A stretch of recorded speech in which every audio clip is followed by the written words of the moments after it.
اعوذ باللہ من الشیطان الرجیم بسم اللہ الرحمن الرحیم۔ حضرت جنید بغدادی رحمۃ اللہ علیہ کی خدمت میں کسی شخص نے ایک پرندہ تحفتاً بھیجا۔ آپ نے اسے قبول فرما لیا اور ایک مدت تک اسے اپنے پاس رکھ کر آزاد فرما دیا۔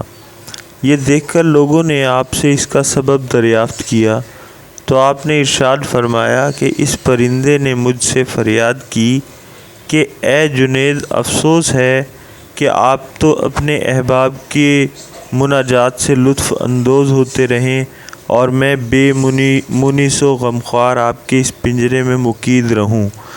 میں نے اس کی یہ درد بھری فریاد سن کر اسے آزاد کر دیا، اور وہ پرندہ جاتے وقت یہ کہہ کر اڑ گیا کہ جب تک کوئی پرندہ اللہ کے ذکر میں مشغول رہتا ہے وہ جال کے پھندے سے آزاد رہتا ہے، اور جب وہ ذکر الہی سے غافل ہو جاتا ہے کسی نہ کسی کے جال میں پھنس جاتا ہے۔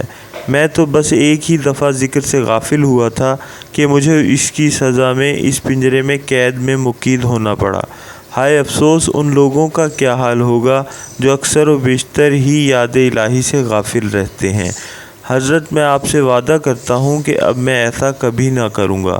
اس کے بعد کبھی کبھی وہ پرندہ حضرت جنید بغدادی رحمۃ اللہ علیہ کی زیارت کے لیے آتا اور آپ کے ساتھ دسترخوان پر بیٹھ کر کھانا کھایا کرتا۔ چنانچہ جب حضرت جنید بغدادی رحمۃ اللہ علیہ کا وصال ہوا تو وہ پرندہ بھی تڑپ کر زمین پر گرا اور اس کی روح پرواز کر گئی۔ یہ عجیب واقعہ دیکھ کر لوگوں نے اس پرندے کو بھی حضرت جنید بغدادی رحمۃ اللہ علیہ کے ساتھ ہی دفن کر دیا، اور مدت بعد آپ کے مریدوں میں سے کسی نے آپ کو خواب میں دیکھا اور دریافت فرمایا کہ حضرت آپ کے ساتھ کیا معاملہ کیا گیا؟ حضرت جنید بغدادی رحمۃ اللہ علیہ نے فرمایا کہ اس پرندے پر رحم کرنے کی وجہ سے اللہ تعالیٰ نے مجھ پر بھی رحم کر دیا۔ سبحان اللہ۔ اللہ ہم سب کو بھی کثرت ذکر کی توفیق عطا فرمائے، آمین یا رب العالمین۔